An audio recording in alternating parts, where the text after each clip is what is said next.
आप जो कह रहे हैं, आप कह रहे हैं कि गोबर से अनाज निकाल के जो गाय खा चुकी है वो अनाज निकाल के आप उस गोबर में से उस गोबर अनाज की रोटी बनाइए, उसको पीसिए, उसको ग्रहण कीजिए। ये आपको लगता है कि ये लेकिन मेडिकल साइंस के दौर में, अच्छा साइंस, लेकिन मेडिकल साइंस के दौर में अच्छा अनाज से जब बिल्ली को कॉफी के दाने खिला के बिल्ली के पॉटी से कॉफी निकाल के उसको पीने में जब साइंस नहीं दहाड़ मार रहा है, तो फिर गाय के गोबर से निकला हुआ जो गेहूं या जौ है उसकी रोटी बनाने में दिक्कत क्या है? लेकिन उसको कोई कंसीव नहीं कर पा रहा है ना, इससे आप कह रहे हैं कि कंसीव कर लेगा कोई भी महिला, तो स्वाद के लिए डॉक्टर ने तो मना कर दिया कि नहीं हो पाएगा। राजा दिलीप की संतान नहीं थी तो उन्होंने गाय की सेवा की। वशिष्ठ जी ने कहा कि आप गाय की सेवा करिए, इससे आपको संतान होगी। तो उन्होंने गाय की सेवा की और उनको संतान हुई, जिनका नाम रघु पड़ा। हाँ जी, अब देखिए कथावाचक इनको आप जानते हैं। हाँ जी बिल्कुल, अनिरुद्धाचार्य महाराज। हाँ जी हाँ जी हाँ जी हाँ जी।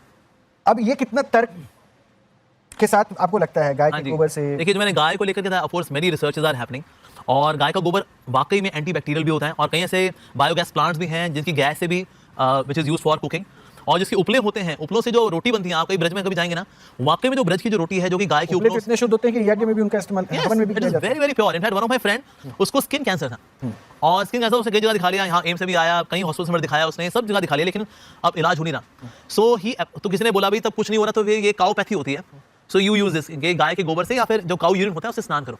ही एक्चुअली गॉट क्योर्ड। तो गौ माता के अंदर भगवान की कोई विशेष शक्ति तो है। तो मतलब गाय के गोबर से जो गेहूं और जौ है उसको खाने से संतान प्राप्ति हो जाएगी, यानी वो जो कहते हैं, मतलब संतान प्राप्ति का तो मुझे खैर पता नहीं, लेकिन हाँ इतना बहुत है कि अगर जो गेहूं फर्टिलाइजर में उगा हुआ है और जो गाय के गोबर के मैन्योर में उगा हुआ है, क्योंकि ना इसे उपजाऊपन बढ़ता है इसका, तो अगर निश्चित रूप से अगर यहाँ जो पैदावार होती है ना, that is far more better than fertilisers. वैसे तो वो जैसे आपने कई प्रोडक्ट्स को इंडोर्स किया चेहरे पे लगाने वाला, हाँ जी हाँ जी, जैसे वो गोबर को इंडोर्स करते हैं, वो कहते हैं गोबर लगाइए ब्यूटी हासिल हो जाएगी, फेयरनेस हासिल हो जाएगी, ऐसा भी क्लेम ट्राई किया क्या? वैसे मैंने तो कभी ट्राई नहीं किया, लेकिन हाँ एक हमारे एक माता जी हैं, तो उनको पिंपल की दिक्कत थी, तो हमारे यहाँ पर वो गौ अर्क आता है, तो उससे वो जो है वॉश करती थी, सो उनको विद इन 1 मंथ आराम आया उससे।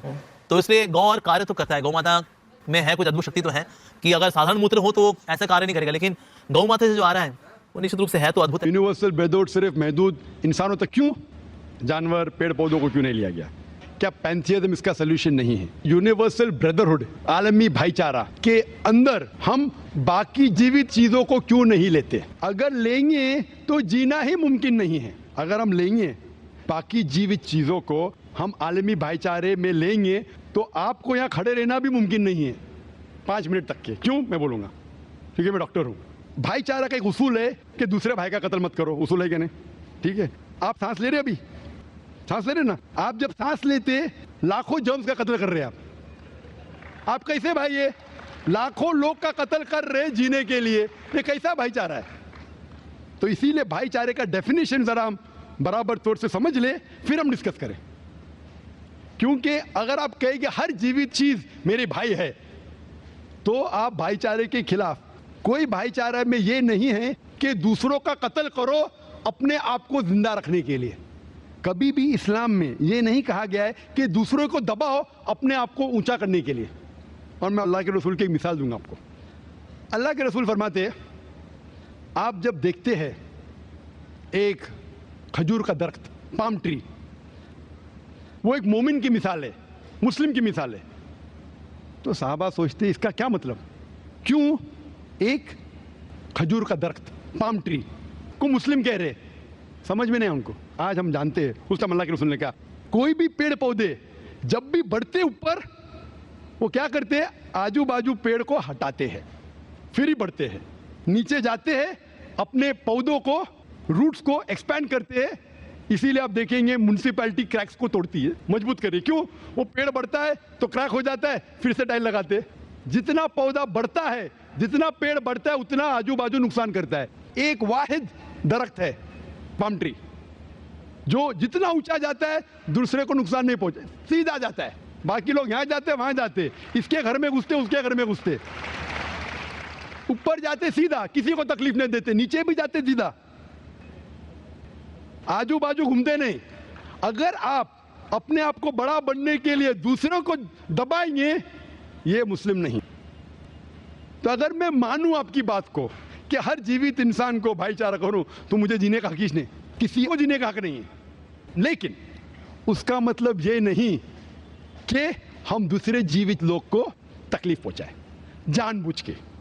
इसीलिए इस्लाम में जब मोहम्मद सल्लल्लाहु अलैहि वसल्लम पैगाम दिए अरब देशों में, अरब ममालिक में, तो लोग ने कहा ये कैसा इंसान है।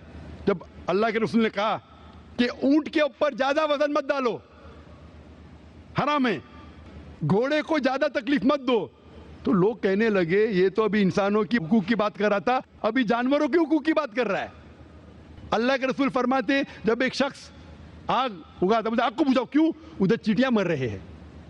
उसका मतलब जानबूझ के कोई भी जीवित चीज को मारना हराम है, सिर्फ अनजाने में इजाजत है, या जिसकी इजाजत खुदा ने आपको दी है, जिसकी इजाजत दी है खुदा ने।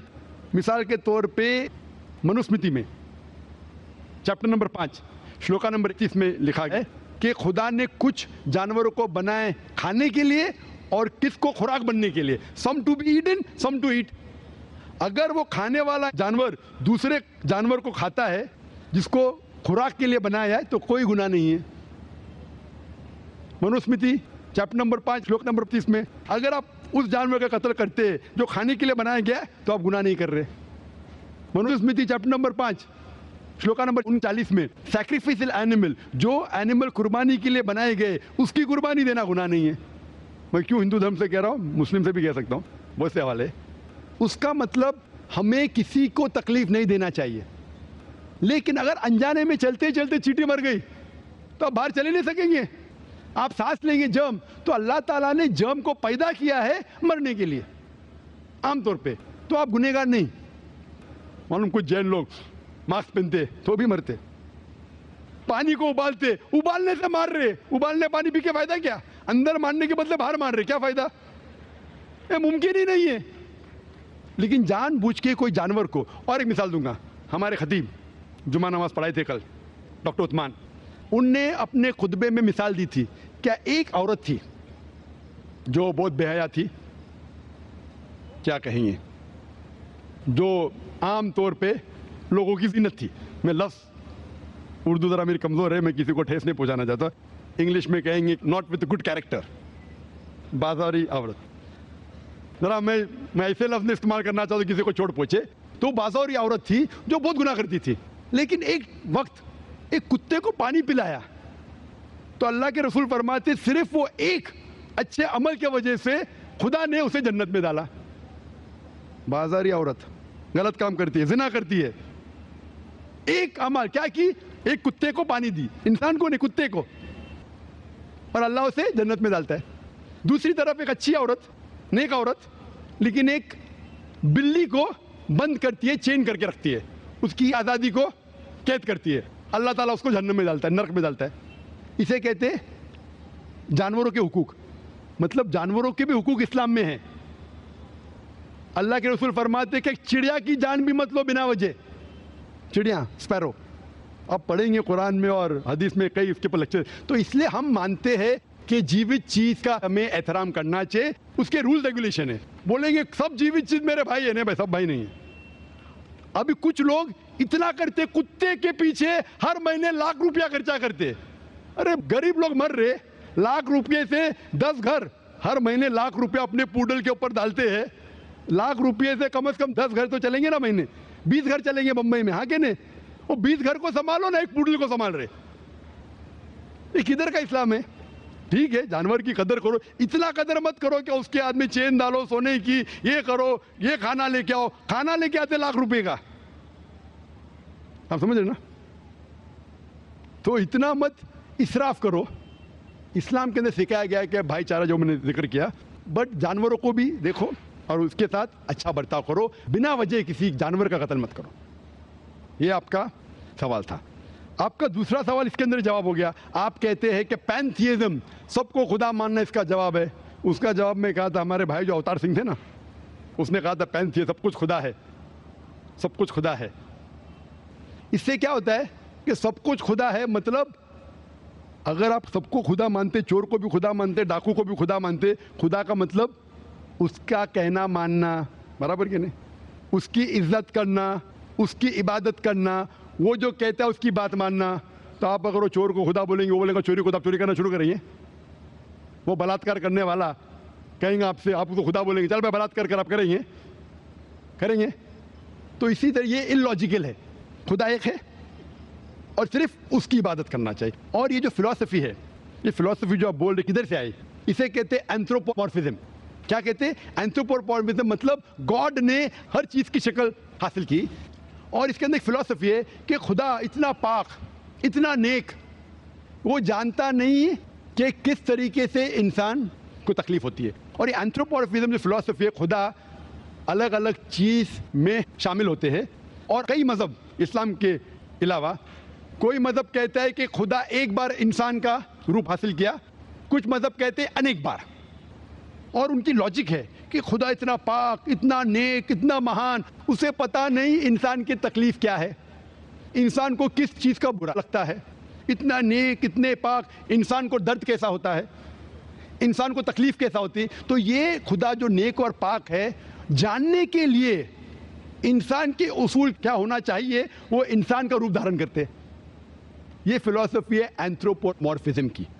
ऊपर से लगता है बहुत लॉजिकल है, खुदा इतना नेक, इतना पाक, इतना दयालु, वो जानता नहीं बेचारे इंसानों की क्या तकलीफ है, क्या मजबूरी है, क्या मुश्किलात है। तो इंसान का रूप धारण किया लिखने के लिए, क्या इंसान के लिए अच्छा है बुरा है। ऊपर से देखें तो बहुत अच्छा लगता है, लेकिन तहकीक करेंगे मंतिक से तो एकदम ही गलत।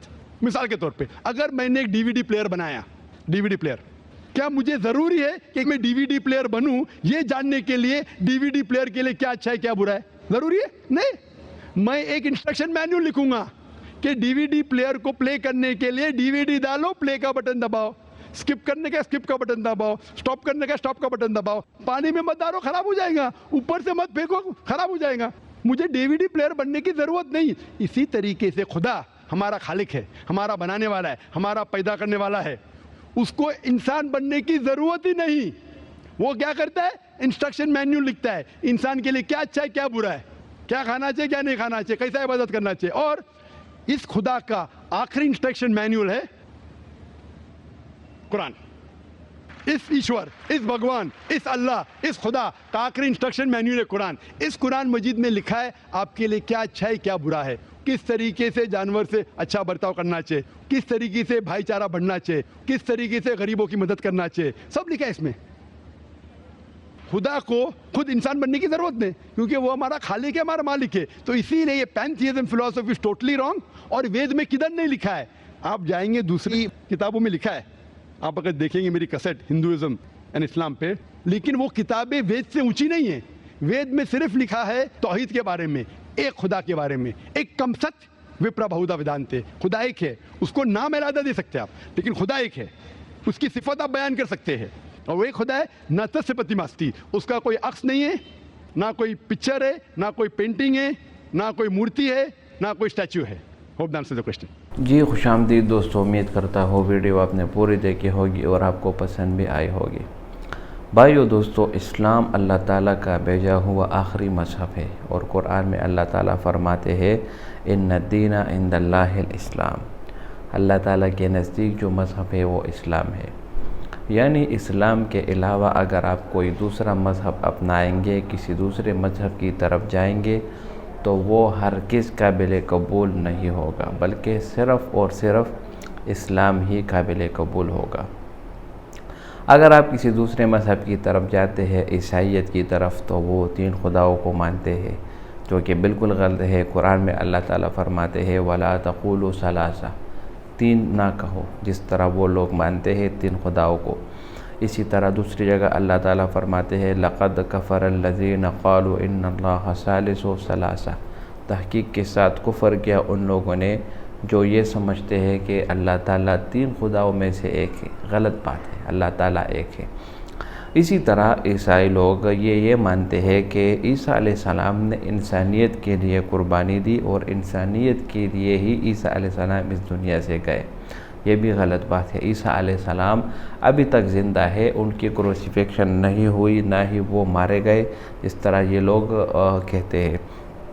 और इसकी तरफ कुरान मजीद में इरशाद है वमा क़तलूहु वमा सलबूहु वलाकिन शुब्बिह लहुम, ना ही वो कत्ल हुए, ना ही वो सलीब पर चढ़े, बल्कि ये ऐसे इन लोगों की शुकूक और शुबहात हैं।